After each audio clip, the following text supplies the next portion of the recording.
6장 대사에 대해서 알아보도록 하겠습니다. 대사는 에너지 대사, 체온 조절, 물질 대사 이렇게 3개의 작은 챕터로 구성되어 있습니다. 먼저 에너지 대사에 대해서 알아보도록 하겠습니다.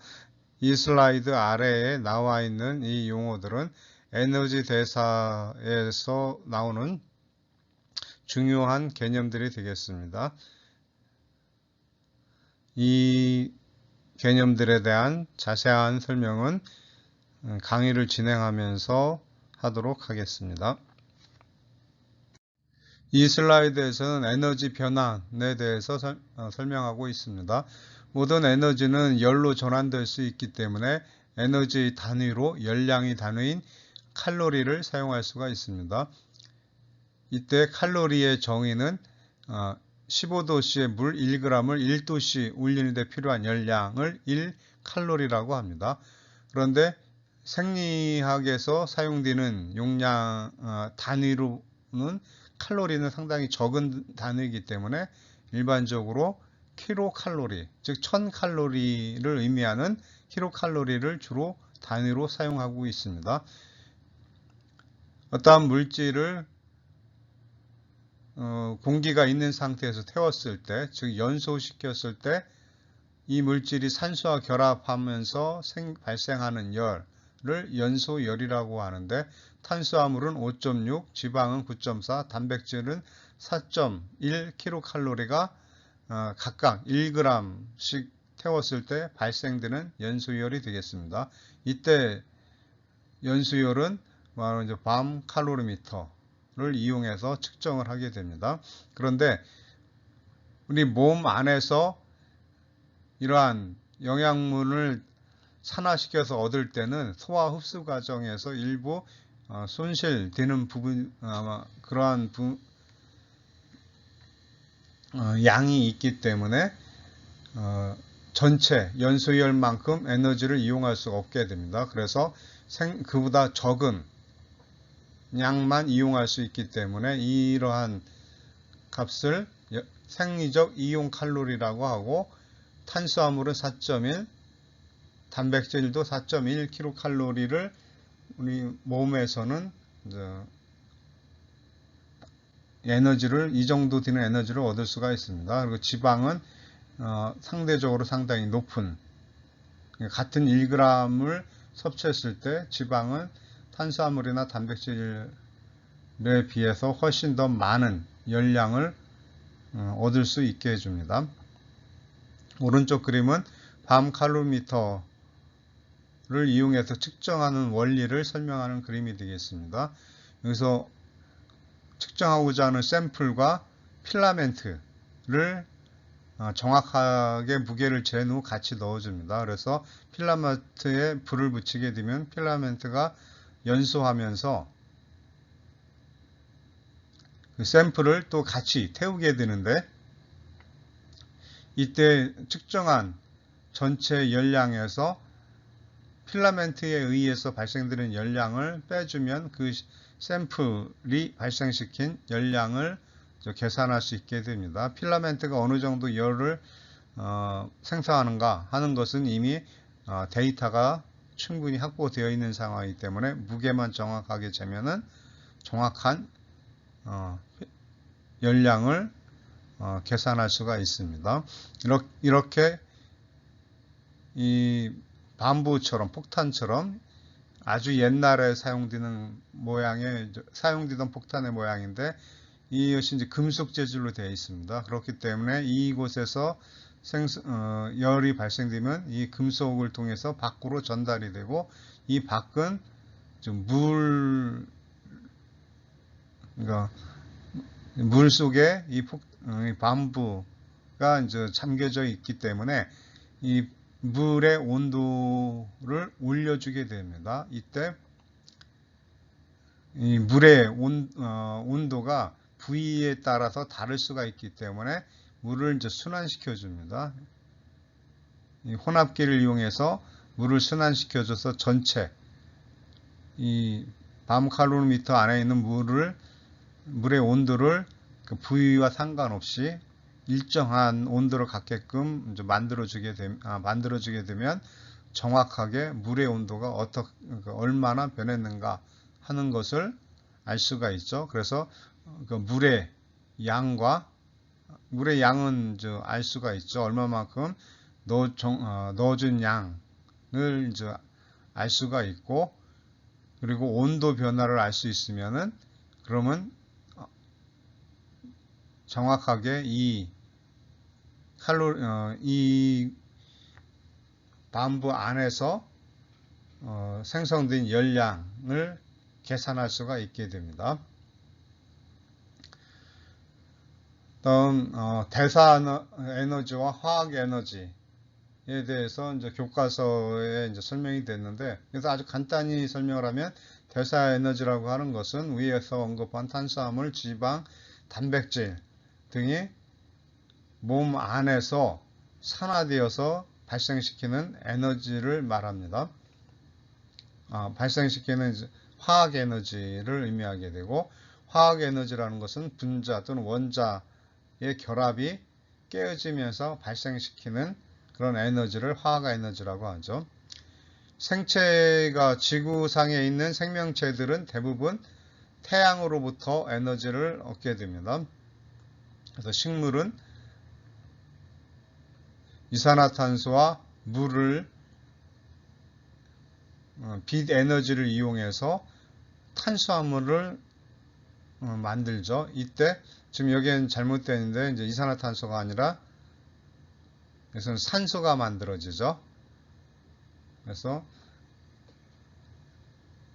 물과 이산화탄소 그리고 태양빛 에너지를 이용해서 산소와 포도당을 생성하게 된다. 이렇게 됐습니다. 그래서 포도당은 또 생명체 안에 저장이 되는 거죠. 이 식물 몸 안에 저장되게 되고, 이 저장되어 있는 것을 이제 초식동물이 섭취를 하게 됩니다. 그러면 초식동물은 이 호흡 과정을 통해서 이 안에 있던, 즉 섭취한 포도당을 다시 어떻게 산화시켜서 에너지를 얻게 되는 거죠. 그래서 이러한 과정이 이제 차후에 이제 다시 이제 설명을 하도록 하겠습니다. ATP 구조는 여러분이 생화학 시간에 이미 다 배웠겠지만 아데닌과 오탄당인 리보스에 인산이 결합되어 있는 것이 이제 고에너지 인산 화합물이라고 이제 하게 되는데, 이 경우 이제 아데노신이 되겠죠. 아데노신에 인산이 하나 붙어 있으면 아데노신 모노포스페이트, 두 개면 다이, 세 개면 트리포스페이트가 되고, 그래서 AMP, ADP, ATP라고 각각 이름이 붙게 되죠. 그리고 이 인산 결합이 떨어져 나가면 이 안에 있던 화학 에너지가 방출이 되는 거죠. 그래서 그 에너지를 이용해서 생명체가 여러 가지 우리 활동을 이제 하게 되는 겁니다.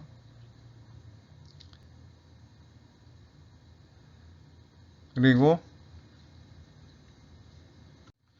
1몰의 ATP가 가수분해가 되면은 인산기가 하나 떨어져 나가니까 3개가 2개로 줄어드니까 ATP가 되겠죠. 그래서 이렇게 인산기가 하나 떨어져 나갈 때 표준 상태라는 것은 0도씨 1기압을 의미하게 됩니다. 이때 7.2kcal가 발생이 된다. 그리고 우리 체온 상태, 지금 36.5도 사람의 경우 이러한 체온에서는 약 12kcal가 발생이 된다라고 이제 설명이 되어 있습니다.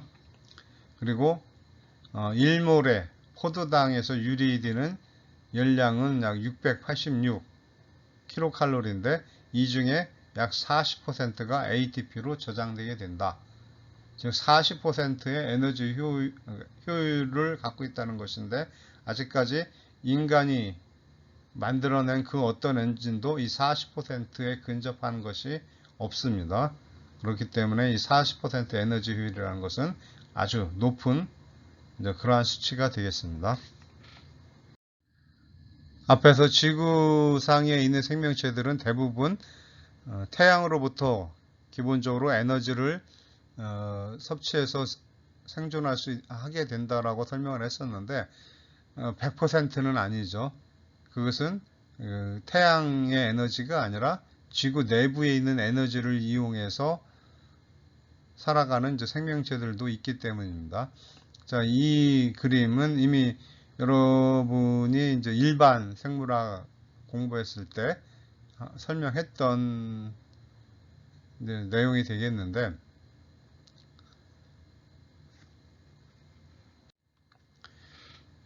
좌측 상단에 있는 모닝 글로리라고 생기는 이제 호수처럼 생긴 이런 게 있죠.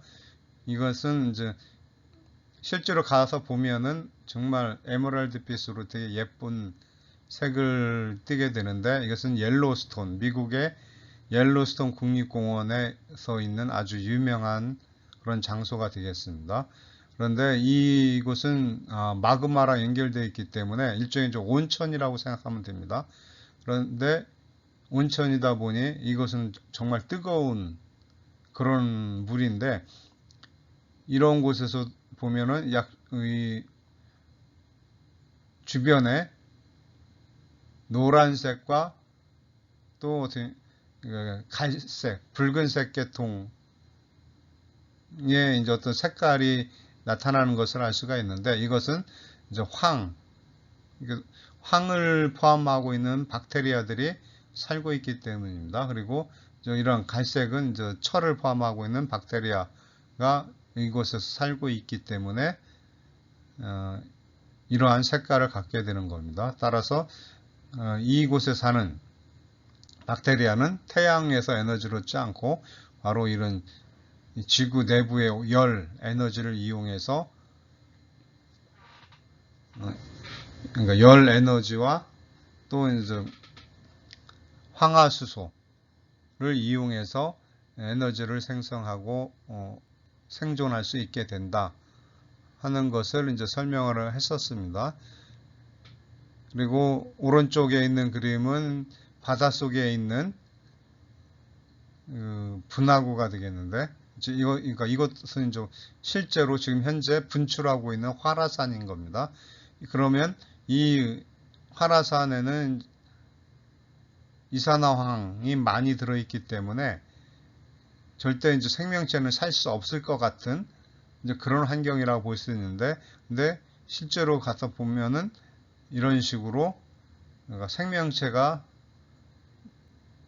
하나의 그러니까 생태계를 이루어서 살고 있는 것을 알 수가 있습니다. 이런 긴 관처럼 생긴 이러한 생명체를 이제 보통 관벌레라고 부르고, 이 관벌레는 그 안에 내부에 이 황을 이용해서 에너지를 생성하는 박테리아들이 있습니다. 그래서 이 박테리아와 이제 공생 관계로서 에너지를 얻어서 이제 살아가게 되는 거죠. 그리고 얘가 일종의 이제 식물인 셈이에요. 이제 육지에서 봤을 때는. 그래서 이 관벌레 주변에 또 이제 많은 여러 가지 다른 생명체들이 같이 생태계를 이루고 살고 있습니다. 이 사진에 지금 명확하게 보이지는 않는데, 여기 이제 새우나 어떤 물고기 종류들이 있습니다. 대사라고 하는 것은 우리가 섭취한 영양분을 분해해서, 즉 산화시켜서 에너지를 얻는 과정과 반대로 에너지를 사용해서 몸에 필요한 새로운 물질을 합성하는 과정인 아나볼리즘을 합친 개념이 되겠습니다. 그래서 영양분을 섭취했을 때 그 영양물질이 갖고 있는 총 에너지를 생체가 전부 다 이용하는 것이 아니라 소화 과정에서 소화가 된 후 흡수가 되면 이용할 수가 있고, 흡수가 되지 않으면 그냥 변으로 나가게 되겠죠. 이때 흡수되는 에너지를 가소화 에너지라고 하고, 이렇게 흡수한 영양분 중에 우리가 이제 에너지원으로 사용되는 영양분은 탄수화물, 지방, 단백질이 있는데, 이 중에 이제 단백질의 경우는 질소가 있죠. 근데 이 질소는 또는 황도 마찬가지입니다만 질소가 이제 모든 아미노산에 다 있으니까 질소는 산소와 최종적으로 이제 산소하고 결합이 되는 게 아니죠. 그래서 완전 산화가 일어나지 않습니다. 단백질의 경우는. 그렇기 때문에 이 질소는 이제 요소로 전환되어서 오줌으로 배출되니까 이 질소만큼은 우리가 에너지를 사용할 수 없게 되는 거죠. 그래서 이제 요 에너지, 그러니까 오줌으로, 그러니까 완전히 산화가 되지 않고 오줌으로 그러니까 나가게 되는 그러한 에너지가 존재하게 되고, 또 반추동물의 경우는 반추 위 안에서 그 미생물에 의한 여러 발효 과정이 일어나게 되죠. 이 과정에서 또 많은 에너지가 이제 만들어지게 됩니다. 그래서 이런 요 에너지나 발효 에너지를 제외한 실제로 숙주 또는 어떠한 개체가 사용되는 에너지를 사용하는 에너지를 그러니까 섭취한 음식물 중에서 단백질 중에 있는 질소에 해당하는 에너지를 제외한 나머지가 이제 대사 에너지가 되겠고, 이 대사 에너지는 다시 또 정미 에너지와 특수 동적 작용으로 또 나누어지게 됩니다. 정미 에너지라고 하는 것은 우리가 네트 플러스 마이너스 할 때 넷을 이제 정미로 보통 번역을 하고 있고, 그래서 이제 특수 동적 작용이라고 하는 것은 다음 슬라이드 정도에서 또 이제 설명을 하겠지만, 이것은 우리가 음식물을 소화시키기 위해서는 어떻게 됩니까? 효소를 만들어서 분비를 하고 소화관 운동을 하고 하는데 역시 에너지가 필요하죠. 그렇기 때문에 그 영양분을 흡수하기 위해서 사용되는 에너지를 이제 특수 동적 작용이라고 하고, 이 특수 동적 작용을 제외한 순수하게 순수하게 이제 얻을 수 있는 에너지가 이제 정미 에너지가 되겠습니다. 다음 이제 기초대사와 안정대사에 대해서 알아보도록 하겠습니다. 기초대사라고 하는 것은 기초 상태에 있는 동물이 단위 시간당 생산한 에너지의 양이다라고 정의가 지금 설명이 되어 있죠. 그래서 기초 상태라는 것은 무엇이냐 하면은 뉴트럴 엔바이러먼트, 특히 여기서는 기온과 관련이 있습니다. 기온이 낮거나 높으면은 에너지를 많이 사용을 하게 됩니다. 체온 유지를 위해서. 그런데 체온 유지를 위해서 에너지를 사용할 필요가 없는 그런 환경들을 뉴트럴 엔바이러먼트라고 하고, 뭐 저온 환경, 중성 환경 이렇게 이제 번역을 할 수 있겠습니다.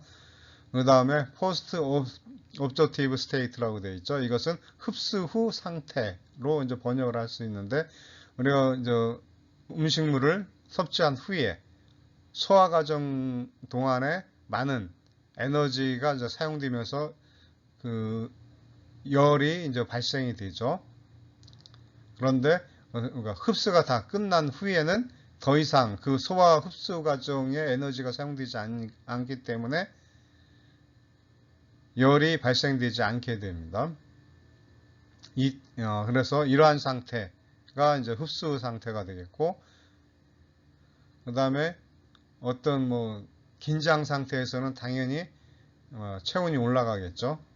그래서 이러한 긴장 상태가 아닌 완전히 편안한 이런 상태, 휴식 상태여야 된다, 이런 얘기가 됐습니다. 그리고 물리적으로 움직이지 않는 상태가 이제 기초 상태다. 그래서 네 가지 조건을 여기서 제시되어 있습니다. 바로 이런 기초 상태에서는 결국 뭐냐면 체온과 생명 유지에만 에너지가 이용된다고 볼 수가 있습니다. 결국 기초 상태에서 측정한 대사량이 기초 대사량이 되겠고, 이 기초 대사량은 체온과 생명 유지에만 에너지가 이용되고 있다. 이렇게 이제 생각을 할 수가 있겠습니다. 그런데 이제 초식 동물, 특히 이제 반추 동물의 경우는 기초 대사량을 측정하지 못하고 안정 대사량을 측정하게 됩니다. 이것은 어떤 조건에서 측정한 것이냐면 축사나 또는 실험실 환경에서 아침 서리를 먹이기 전 동물이 비스듬하게 누운 상태에서 측정한 대사량이다. 이렇게 이제 정의를 하고 있습니다. 이러한 특히 반추동물의 경우는 기본적으로 기초대사량을 측정할 수가 없기 때문에 이러한 안정대사량을 측정하게 됩니다. 표 4-3은 각종 동물의 기초대사량이 제시되어 있는데 이 표를 보면 알 수 있듯이 체중이 많이 나가는 종은 훨씬 많은 기초대사량을 보이고 있습니다. 그런데 이런 체중 차이가 있는 각 종을 비교하기 위해서는 이 하루 동안 발생되는 기초대사량을 체중으로 나눠야지만이 정확하게 동물 간의 기초대사량을 비교할 수 있겠죠. 그런데 이때 체중으로 나누는 것이 아니라 실제로는 체중의 0.75제곱이니까 4분의 3제곱이죠. 이렇게 체중의 4분의 3제곱한 값을 대사체중이라고 합니다. 그래서 하루 동안에 발생되는 기초대사량을 대사체중으로 나누게 되면은 그래도 이 각 동물 간의 차이가 많이 줄어든다 하는 것을 일단 이 표에서 확인할 수 있습니다. 그리고 기초대사량에 영향을 주는 인자들이 제시되어 있는데 일단 제일 먼저 나온 게 이제 어린 동물의 경우 기초대사량이 높다 이렇게 설명이 나와 있죠. 어린 동물은 성장을 해야 되니까 뭔가 많은 물질들을 만들어내야 되겠죠. 그래서 화학 반응이 많이 일어나게 되고 즉 대사가 많이 일어나게 되니까 기초대사량이 높아지게 되고 같은 이유로 임신 후기 또는 비유시, 산란 시 기초대사량이 증가하게 됩니다. 그리고 갑상선 호르몬이 분비가 많이 되는 기능 항진 시에는 기초대사량이 증가되어서 무려 200%까지 증가하는 경우도 있고 반대로 이런 갑상선 기능 저하가 있을 경우는 약 60% 정도 저하가 일어날 수도 있다.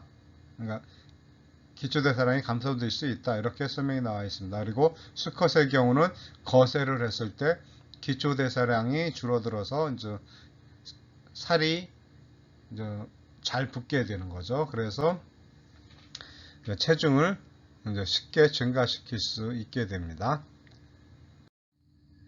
반추동물의 경우 제1위에서 미생물에 의한 소화 과정에 의해 발효가 일어나게 되고 이 발효 시 메탄과 이산화탄소 그리고 열이 발생되게 됩니다. 이것은 체내 대사산물과 혼합이 되어 즉 숙주에 의해서 일어나는 대사산물과 혼합이 되기 때문에 이제 간접법이나 직접법을 통해 이러한 대사량을 측정하는 데 있어서 상당히 어려움을 겪게 된다라고 이제 설명을 하고 있습니다. 여기서 이제 직접법이라고 하는 것은 체표면에서 발생하는 모든 열량을 측정하고 여기서 발효열을 뺀 것을 말하게 되는데 즉 직접법은 열의 변화를 체온의 변화를 측정한 것이 되겠습니다. 그러니까 정확히 말하면 몸에서 발생되는 열을 측정한 것이 되는데 이때 몸 안에 반추의 안에서는 발효가 일어나니까 발효에 의해서 생성되는 열과 그 숙주, 소가 대사를 할 때 생기는 열이 합쳐져서 같이 나타나게 되겠죠. 이때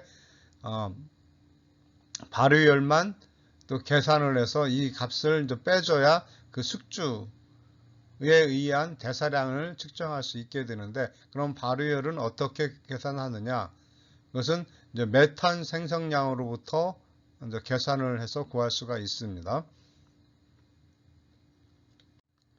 메탄은 미생물 발효 과정에서 가장 많이 생성되는 그러면서 숙주 몸에서는 생성되지 않는 그런 가스가 되겠죠. 그래서 이 메탄을 측정하면 순수하게 발효에 의해서, 즉 미생물에 의해서 발생되는 열을 추정할 수가 있습니다.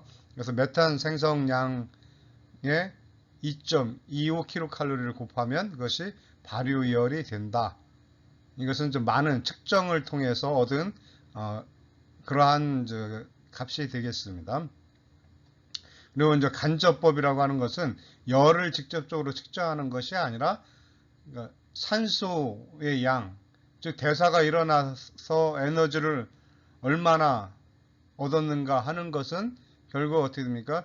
최종적으로 산소의 결합, 그러니까 섭취한 영양물질이 산소와 결합을 해야지만 에너지를 얻을 수가 있죠. 그렇기 때문에 산소의 양, 소비된 산소의 양을 측정을 해서 그 대사량을 계산하는 방법이 간접법이 되겠습니다. 이것은 소비된 산소량에다가 산소 칼로리 당량을 곱하면은 미생물에 의해 소비된 산소와 그리고 숙주에 의해 소비된 산소가 다 같이 이제 계산이 되겠죠. 합친 값이 나오게 될 겁니다. 여기서 앞에서 설명했던 방식과 같은 방식으로 즉 메탄 생성량을 측정해서 발효열을 계산하고 이 값을 산소의 양과 또 산소 칼로리 당량을 곱한 값에서 빼면은 그 반추동물의 대사량을 계산할 수 있다라고 이제 설명을 하고 있습니다. 그 다음에 표 4-5는 절식을 할 경우 호흡상이 변한다 라고 되어 있는데, 호흡상은 다음 슬라이드에서 이제 다시 설명을 하도록 하겠습니다. 어쨌든 절식을 하니까 이 호흡상이 이제 감소되는, 절식을 오랫동안 할수록 호흡상은 감소되는 것을 알 수가 있겠습니다.